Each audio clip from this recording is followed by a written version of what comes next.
Welcome to Expedition Self on OMTimes Radio with lifelong learner, entrepreneur, and creator of the worlds of Expedition Self, Sam Parrotto. Sam shares 4 decades of studying, guiding, and teaching how to go inside so we can build an incredibly powerful, dynamic, and validating relationship with the self.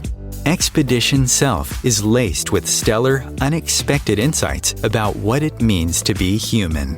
Listen now and ignite your self-development process with Sam Parrotto.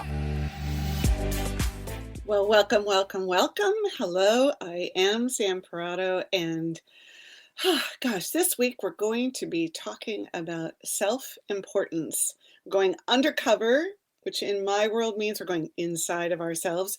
We're going to hunt for this part of the self that's actually fueling and funding your determination and your actions.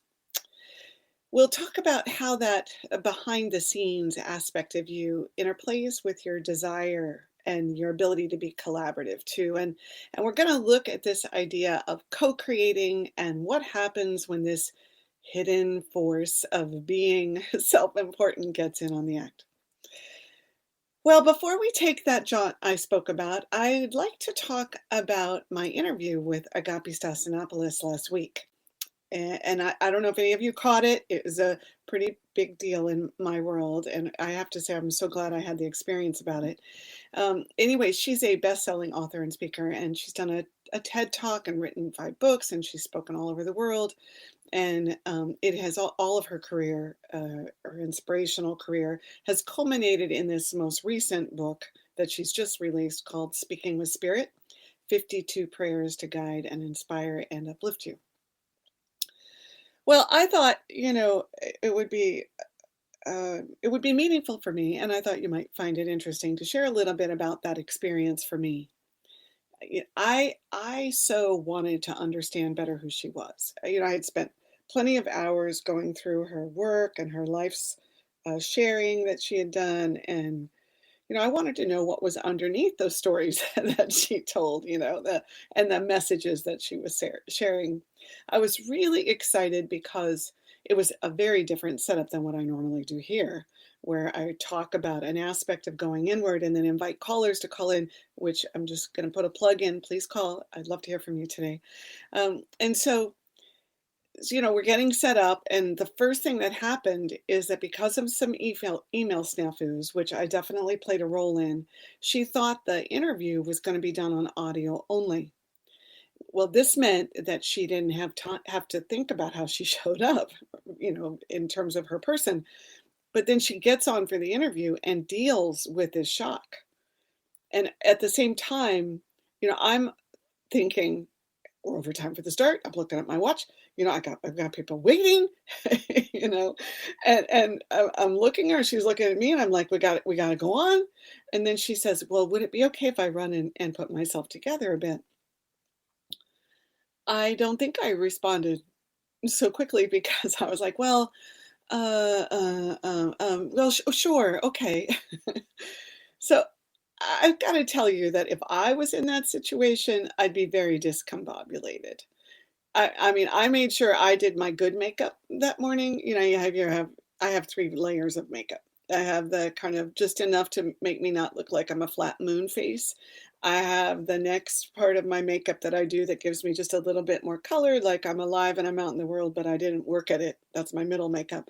Then I have my good makeup, which is where I cover all my skin blemishes, and I make sure that I have that stuff under my dark circles under my eyes. So anyway, so really, right, I would be discombobulated, and I'd have this sense of not being fully ready to do the interview.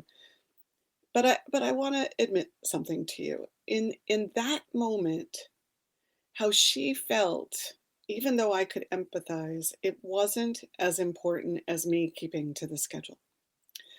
And I'm kind of embarrassed, by this, because although I did care about her experience on the interview, but in that moment, that unexpected glitch that happened, that I wasn't planning for, I had my own agenda at play.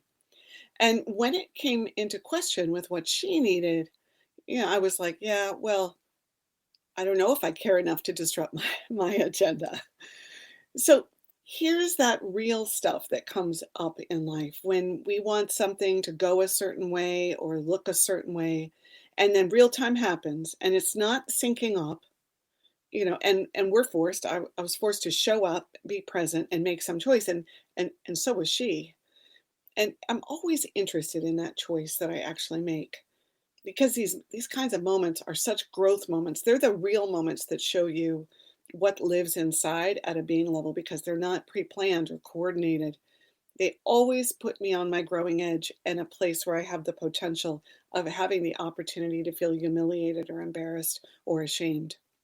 And I just feel like every time I make contact with that part of myself, it's an opportunity for me to expand who I am, to see who I am, to be honest with who I am, and then also to feel it, right? Because every time you get to feel embarrassed or humiliated with consciousness, I think that there's this expansion that happens, on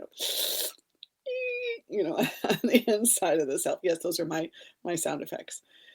Right? There are these moments when something like other comes in and it bumps up against what I think is supposed to happen. And then I'm faced with trying to figure out what to do or how to act. And that means, all the inside parts of myself are coming up and they're all screaming, do this, do that. No, no, don't. No, so what about that? Yeah, yeah. Right. So it was just a great growth moment. I can't imagine how she must have felt because she was thrust really into the same moment. What do I do? Right? And in her world, it was, how do I take care of myself? And in truth, she didn't have to ask permission at all, right? She could have easily said, I'm going to need 7 minutes to pull myself together. And she could have done it with an attitude, which neither of those things happened. And then I would have been faced with figuring out really what to do next. So she was incredibly gracious, and I don't know that she'll ever hear this interview, but thank you, Agapi. But we now began our experience with this as the starting point. So the next thing that happened was that I had prepared a ton of notes of things that I really wanted to have her speak more about. But when she actually began to talk, right, when we started the interview, she covered like 7 of my points all at once. And in my heads, I'm like, wait, what about, whoa, wait, So I'm thinking, oh my gosh, what do I do, right? How do I go back to those? Or do I just, blow them off? So there I was in this dance with her, wanting to really appreciate the work she'd done on her book and for taking time to talk with me. And at the same time, I'm thinking about my listeners and viewers and what I projected that they would want to have happen, which was code for what I wanted to happen. My head, my head was like, this is a show about going inside. So it's really important that we do some going inside around her and her book, right? You can feel my agenda there.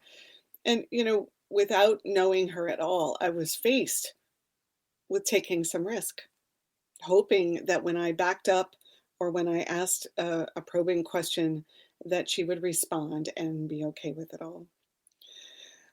I'm glad I did it. I really had a great time in that growth experience, even though some of it didn't feel so great. And I feel like I learned a lot about life. And there was this piece in terms of my own life where the student in me that can go in and look at what someone says and look at their world and have my own thoughts about it.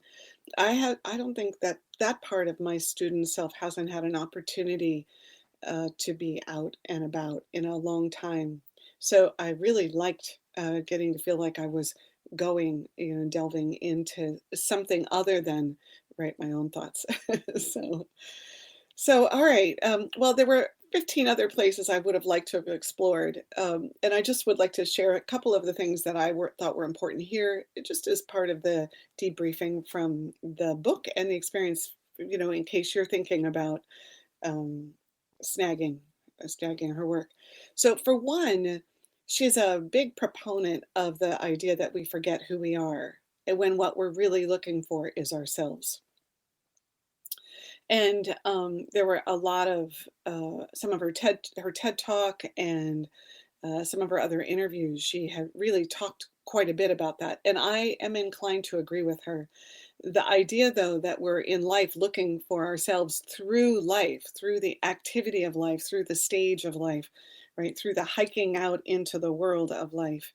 But what we really don't even realize about what we're always looking for is something about ourselves, something to see for ourselves, something to reclaim about ourselves.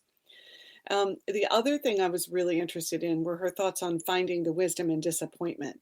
And I wanted to learn more about her disappointments from her life, the ones she wrote in the book about, but also, like how they really play for her. And you can see that I believe the growing edge is always loaded up with disappointment or embarrassment.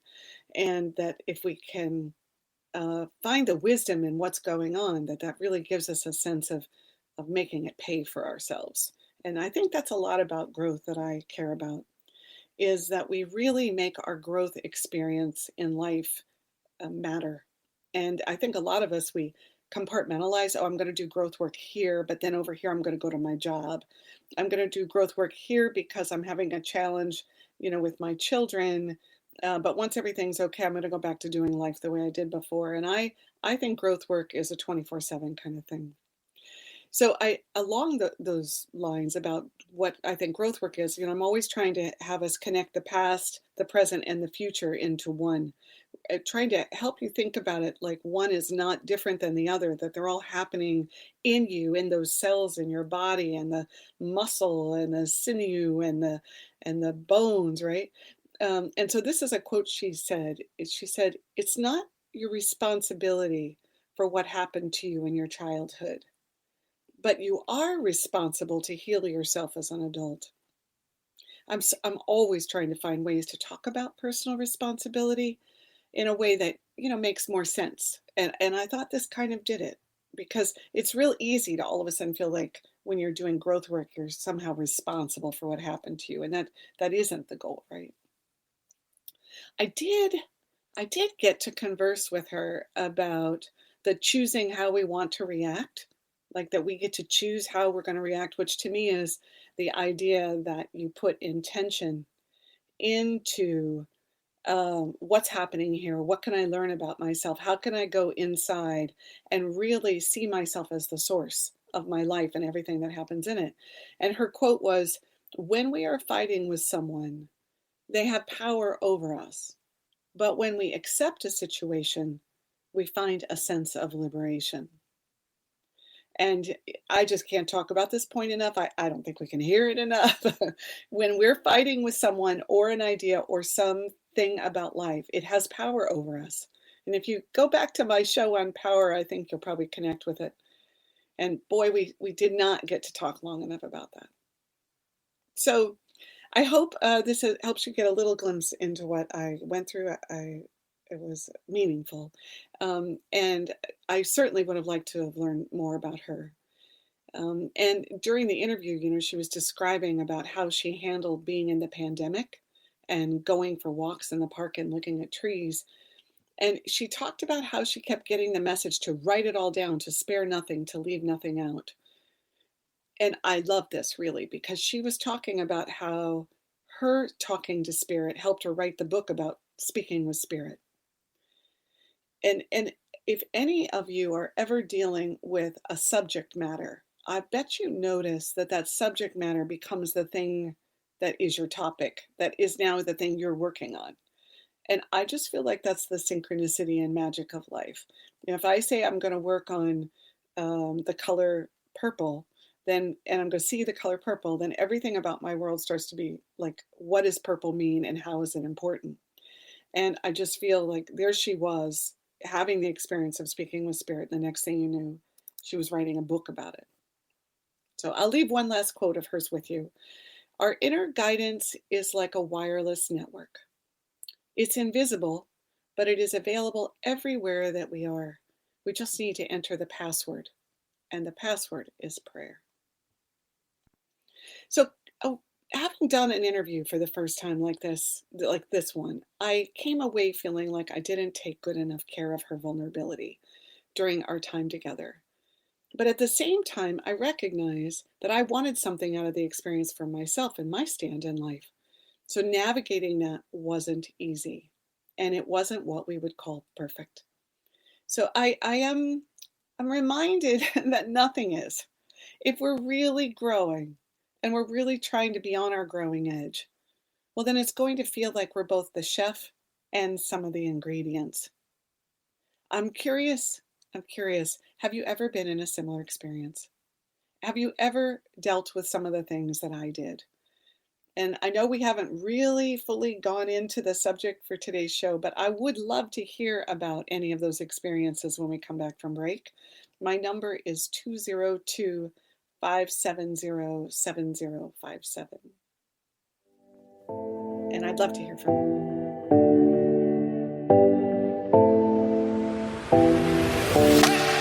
A conscious lifestyle for a mindful life. OMTimes Radio. IOM FM. OMTimes magazine is one of the leading online content providers of positivity, wellness, and personal empowerment. A philanthropic organisation, their net proceeds are funneled to support worldwide charity initiatives via Humanity Healing International. Through their commitment to creating community and providing conscious content, they aspire to uplift humanity on a global scale. Connect at omtimes.com. OMTimes, creating a more conscious lifestyle. My name is Victor Furman. Some call me The Voice. I've always been fascinated with human nature, spirituality, science, and the crossroads at which they meet. Join me Wednesdays at 8 p.m. Eastern on OMTimes Radio, and we'll explore these topics and so much more on Destination Unlimited. COVID-19, brought to you by CDC and the Ad Council. If you're feeling increasingly lonely right now, you're not alone. It's totally normal. Even though we may not be able to get together in person, connecting virtually with friends and family still gives you a chance to interact with people and may help raise your spirits. Join a virtual book club, set up group text chats, or online video coffee breaks with coworkers. Find more self-care and coping tips at coping-19.org. Well, we're back. I am Sam Parrotto. You're listening to Expedition Self, and we are talking about self-importance undercover today. And before break, I was sharing a lot about my interview I held with Agapi Stasinopoulos, but now we're gonna go into our topic. So this self-importance thing, it was at play in my interview. There was a place where I felt like my desire to get on air on time mattered. And it mattered enough that her need was ever so slightly less important. Can you see that too? But what really brought this subject up was me thinking about all the times when I've started my day and come downstairs on a mission, usually with a certain amount of time available, and then believing that I was entitled to be any way I wanted to be. Rushed, hurried, impatient, kind of talking fast, focused on what I wanted, because I felt important, right? What I was doing, what I was about to do, what was causing me to be on that mission, that path at that moment, was taking precedent over what others were doing. I want to ask you straight, can you see where you do that? Can you see where you do that? Where you're on a program and you are completely focused on getting that program met, and other people that are in the space, they're not really as visible to you. I think this happens all of the time when we're doing the mundane things we're doing. Going to the grocery store, filling our gas tank with fuel, cleaning the dirty dishes off of the table, writing the bills out, making dinner. Like whenever we're driven, it's easy to not think about the other person. And the thing is, I actually think it happens a ton with the people we live closest with. Oh, I know. I'm sure it goes on when we're out in public, but the people that are really affected by it are the ones we say we love. You see, that's the thing. We say we love each other, and I believe that we do. But because of our unconsciousness about things, and because of what's driving us all the time, there are so many ways that we don't really treat each other with the respect, the consideration, and the desire to listen and be with other people. And we feel justified in moving along our own program, thinking that our thing is the most significant thing at that moment, and then using it to justify ignoring the people who mean the most to us. So the thing about this is that we do have to get things done. We have to take care of business. We have to keep our lives working. And there's plenty of times when we are in the crunch zone. We're on the last final minutes, of the game, and we don't want to have to go in overtime. But what if we were willing to see that we use crunch time to justify being self-important? And what if we took that on as a challenge to create a day? Just start with one day when we actually make room and bring the kind of attention to see our self-importance and make room for others' version of that. I'm including the people you share your home with and the people you share your geographical space with, on the street, in the office, at Starbucks, some local lunch spot. What if you really looked for this feeling of self-importance and began to break it down and see what's inside of it, what it's really comprised of, what it feels like in your body? I have to admit, I tend not to notice it when I'm doing it. I notice it after I've done it and I'm walking out the door, or at the end of a week. And I want you to know that a lot of times in self-development, whenever we're working on something that's really buried in the unconscious, we have to be willing to see it after the fact and not give ourselves a hard time, because how else are we going to learn, right? How else are we going to get in touch? So in my case, it has to do with this idea that I have things to do, and the family, they need these things that I'm doing.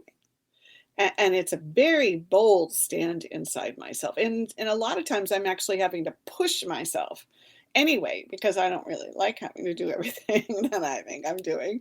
And so as I'm pushing myself, I have to rally up my determination, and I can feel it in my muscles, I can feel it in my joints.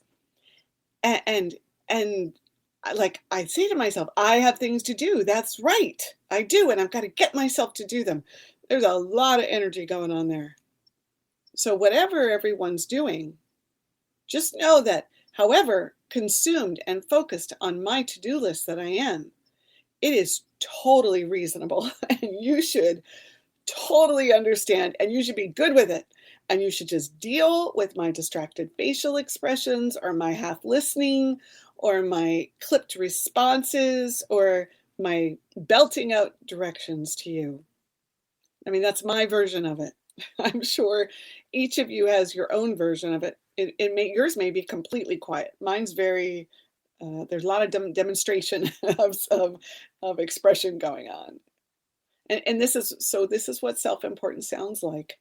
If you're going to work with it, that's what you want to think about, is what do you sound like? What do you look like? How do you occur when you're being driven, by self-importance? It means that anything I do, or however I act, or treat you, or interact with you, is justified. It's like warranted, right?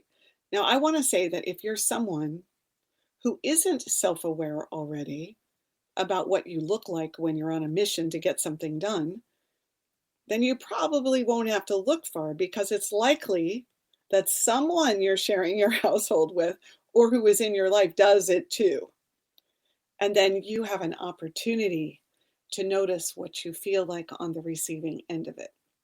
When I've been on the receiving end, I have a lung response. I can feel myself not breathe.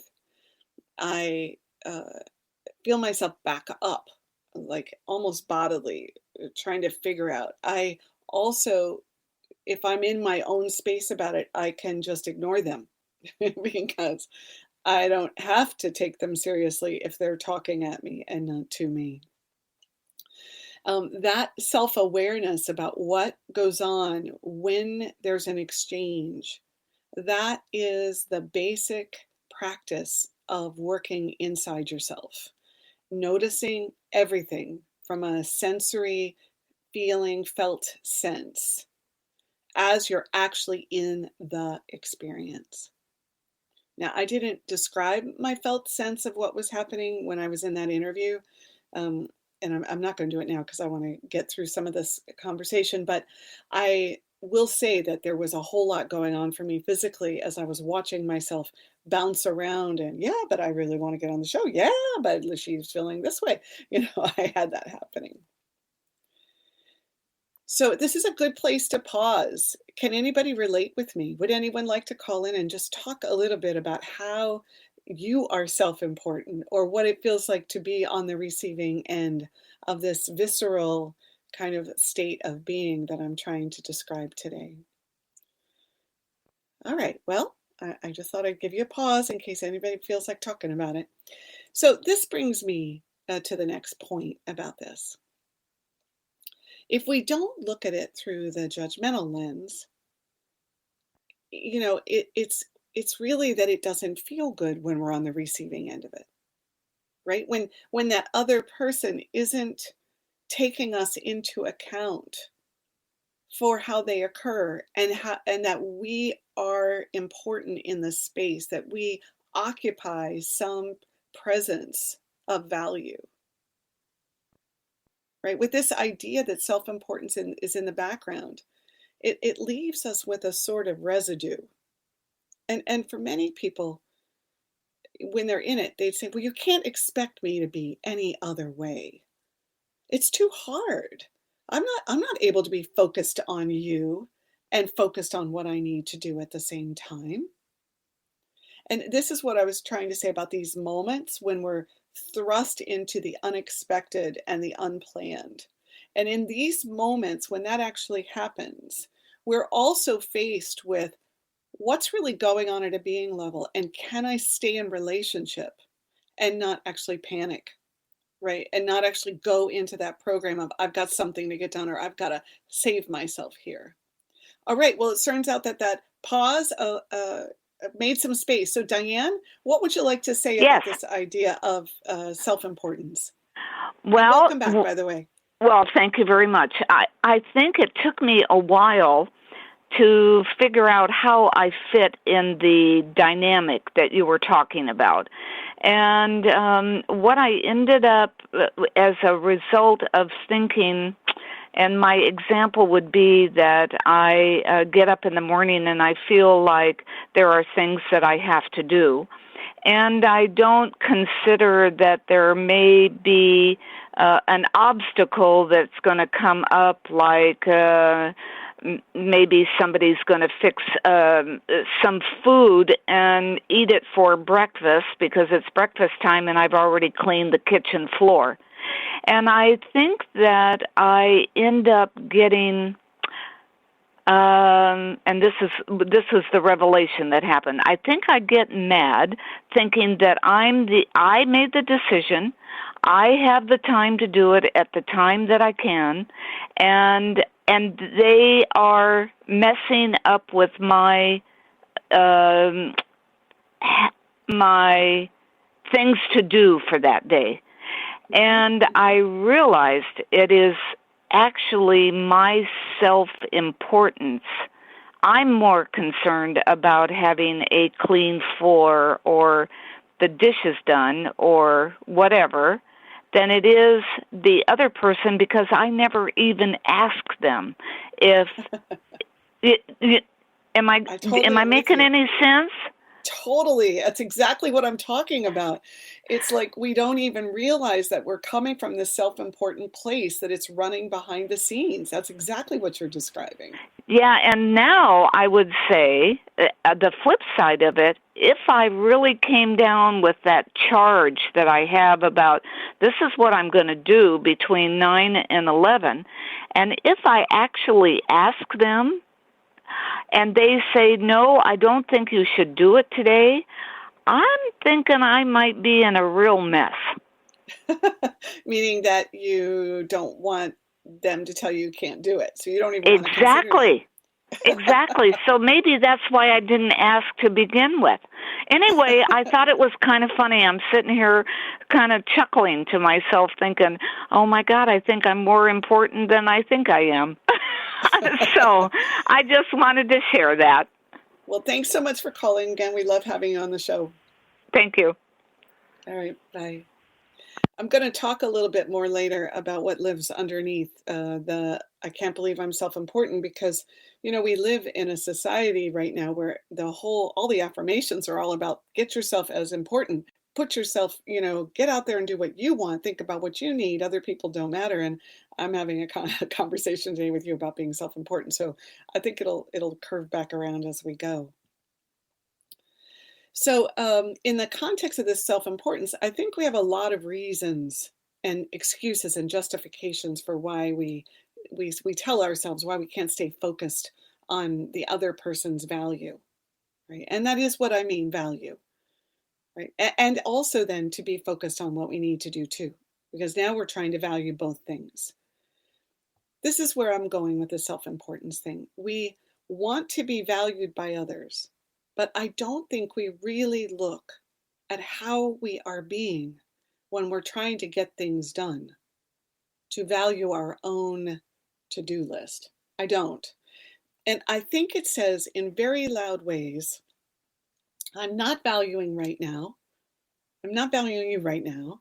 I'm valuing me, and I'm entitled to do so because what I'm doing is more important than including you. Big stuff. I know it probably feels a little harsh, but I'm speaking it this way because I want you to allow the loving thoughts to take a back seat right now and really see if you can find moments when you're self-important and the valuing of someone else is not the priority, like what happened to me with Agape. See if you can drop in and notice how much visceral force comes with it. That's what I was talking about earlier, that all that energy I have in my, when I'm like riled up and, like giving direction. Because that's the thing, self-importance translates to this kind of visceral force in the body, an unspoken push or dominance that others can feel, even if words are not spoken. Do you think of yourself as dominating and forceful? I know a lot of people, they don't. And I would say they are. Because if we are really to claim all of who we are, then we have to find these places where we see it and work with where it came from and what it's all about. So one of the challenges with every layer that you peel back, because you're going to start with the first layer, which is seeing it and noticing it and connecting with it viscerally in your body. And then you come to these next layers where you go, oh my gosh, I didn't even want to know what they said. I really wasn't caring. At any one of those points, you can start giving yourself a hard time and judging yourself for how you see it. And so that relationship that's working behind the scenes in the self all the time, that is assessing and evaluating, sorry about that, and judging, that part's just waiting to hop from behind the bush and say, aha, a judgmental moment. I see it. There it is. You are doing something you should not be doing. you cannot do self-development work and do that. And now, when I say you cannot do it and do that, I mean, if it gets to run rampant and it doesn't get called out and you don't distinguish it, and you don't put words on it, that's what I mean. Because then it shuts down your process. And we want to be in a 24/7 absorb, spongy, let me see what I can learn about myself in life as I go through creating and expressing and building relationships, right? We want to be able to be that present, that engaged, that like I'm here and I'm taking it all in. I'm taking me in. And that's when Agape says, at the end of the day, we're all looking for ourselves. I think so too. I think so too. And that's why that judgment piece, we just want to keep distinguishing it. Every time it creeps back in and says, oh, that's a horrible thing that you would feel like your needs are more important than their needs. So when we come back from break, we're going to go down a layer and we're going to look closer at that layer, right? The self-importance is coming from a deeper place, a place of personal need and of the deepest sense of more or less self that we have.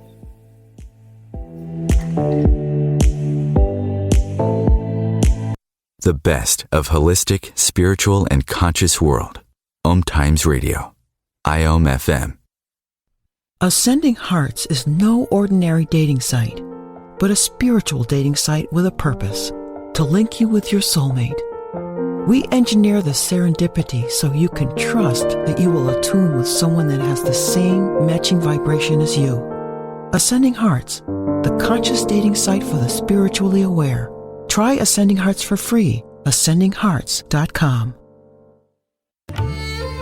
Imagine yourself being transported to India, to the banks of the Ganga and an ashram in Rishikesh. Visualize that you are welcome to satsang with an American sannyasi who shares the wisdom of her guru. Your visualization has manifested. Join Sattvi Bhagawati Saraswati for inspiration and transformation every Thursday at 11 a.m. Eastern on OMTimes Radio. If I could be you, and you could be me, for just 1 hour, if you could find a way to get inside each other's mind, walk a mile in my shoes. Walk a mile in my shoes. Walk a mile in my shoes. We've all felt left out. And for some, that feeling lasts more than a moment. We can change that. Learn how at belongingbeginswithus.org. Brought to you by the Ad Council. Walk a mile in my shoes.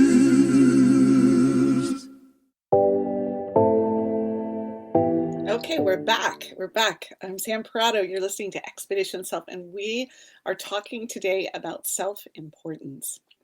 So just before we went on break, I said, okay, we're going to take this now that we've seen our self-importance, or we're looking at what it feels like to be on the receiving end of it. Now let's go down a layer and look closer. All right. So a while back, I did a show on 5 core needs of being. And they were of being human, and they were safety, love, belonging, value, and worth. And I think actually the belonging is actually acceptability. I've changed the words there. And so this is why I think it's so important to do the work around understanding your core needs, because they drive so much of the surface of our lives, right? The stuff that like is happening in the here and now. So I think that when I come downstairs and I start spouting orders and I've got this visceral sense of self-importance, I'm really working out one of those core needs. And I want to emphasize this point. Everything that's happening on the surface of your life, your interactions, you're moving one circumstance to another, the things and stuff of doing your day, it's all connected to these 5 core needs. And wherever these needs have been left unseen, untended, unrevealed, wanting, they're going to produce self-importance. Because by producing this self-importance, they at some level will get you ultimately to pay attention to them. The visceral force to get them met and engage your unique dynamics that might be unconscious, all of that, right, is really happening in your space, so that either you become aware of it, which takes you to the core needs, Or somebody else starts to respond and react that has you then think about what's really going on with me. And even if you don't describe those 5 core needs the way I do, you can still work on it from the way you see needs. You want to notice that a lot of times when we're all about what we're getting done, we feel very righteous and altruistic about it. It's going to help someone. Our family or friends are going to be taken care of. It's the right thing to do. It tends to get turned into something that's very prideful. And I think this fuels the justification and entitlement that goes along with how we're acting or how we're behaving. Look how hard I'm working on behalf of everyone. If you return to my story with Agape, you can see that I was all about acting on behalf of my listeners, and it fueled my self-importance in that moment. Look, see how I'm caring about what really matters. Yeah, that's what I was saying to myself. So, and you throw a bunch of mistake-making, fault-blaming, and some story that suggests the other person should be thrown under the bus. And voila. When you throw out that kind of stuff, you've got self-importance in spades. And this is what I'm trying to illuminate today. So the hack here is, I love that word hack. It's a 2000 something word, and we didn't have it in 1970, not, at least not for the way it gets used now. But the hack is to take a moment when you're being self-important and see if you can get in touch with the core need that's really justifying and driving you to be the way you're being. And be honest. You got to be honest with the self. And you're honest when it doesn't sound so pretty. The need, and the justification. See, the great reminder that can work in our lives, that can thrust us back on ourselves to go looking for that which we cannot see, is the other. The people who surround us, the ones who have needs too. And really, when we feel loved by those people, we're more likely to go look because it means something to us. So you may be someone who continually subjugates what your self-importance. You subjugate your needs and your wants. You might be listening to this saying, everyone else is self-important around me. I don't assert on my own behalf. I have to find my own voice. Well, I want to validate, of course, this is real and possible, that you are on the receiving end of self-importance, and for whatever reason, taking space and asking them to consider you as valuable and wanting to have attention brought to you is not something that you do.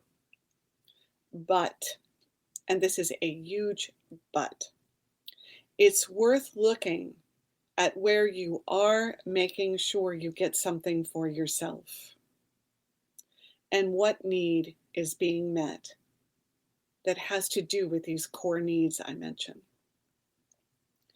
How does the not taking space and being a participant in this other person's self-importance, when you register that it doesn't feel good, how does this fit into your program for getting one of your core needs met?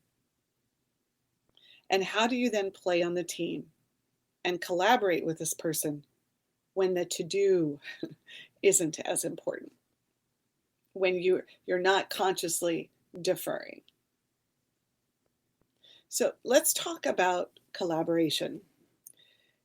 Collaboration at its best is based on the idea that every person has a holistic desire to work together and to bring themselves in relationship wholeheartedly, and that there is a valuing and respecting of each other.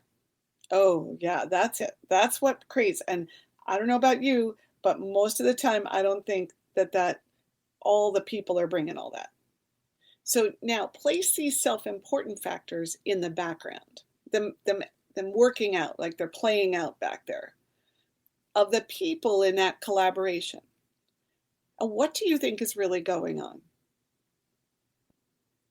Does that make sense? It's like, think about self-importance running in the background, 5 moments during the day, added up to, let's say, 10 days. So that's 50 potential moments of self-importance, and then there's an overarching project that we're going to be doing Sunday dinner, right? Do you think it's possible that the person who is on the receiving end of entitled self-importance is likely to make sure that they get their needs met now? Do you think it's possible that the collaboration space has an unseen influencer at play based on how people have been valued by each other in their everyday?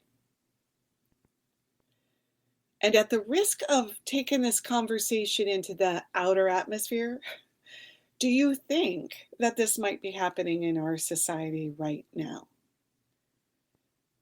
It's causing people to be tired of other self-importance. And so they're not collaborating or participating from this place of shared co-creation. Oh, I have one last question. What role do you think the ego plays in wanting to make sure that our self-importance is being acknowledged? You see, there is a lot here, right? A lot. Co-creating, it sounds so easy, but it's totally not. And even if you get the big pieces worked out, these little everyday moments, they're eroding a person's desire to want to collaborate in the best possible ways. And they may not even know it. You may not even know it. And in a family, a lot of times it's all wrapped up in a beautiful package of words like, I love you. Think about a family trying to go on vacation. Well, we'll make the assumption that everyone wanted to go on that vacation. And even with that, the self-importance playing a role in the background can activate this unconscious unwillingness to continue to meet someone else's need and then to want to assert their own. So what I'm trying to say is that the self-importance and the visceral sense of force and entitlement that is laced inside of our gotta get something done, it creates a reluctance and resistance for the other person to want to collaborate and co-create in a way that you would want. And I don't think we recognize how these two things are connected most of the time. And I don't even know if we realize we're walking around being self-important. And I don't think we fully realize what it means to bring this kind of accountability to our desire to value the relationship with another person at the moments that we think it doesn't require it. If we value ourselves, really value, then we won't default to self-important. But that's not a controllable thing, because it has to get worked through that self-noticing process and the working with those core needs we have: safety and love and acceptability and value and worthiness. If you try to control self-important behavior, then you're just being self-important. Does that make sense?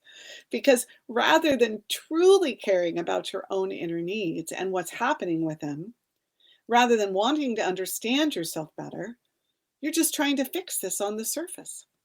Tell the other parts of you you're treating yourself in the same way you're treating others outside of you.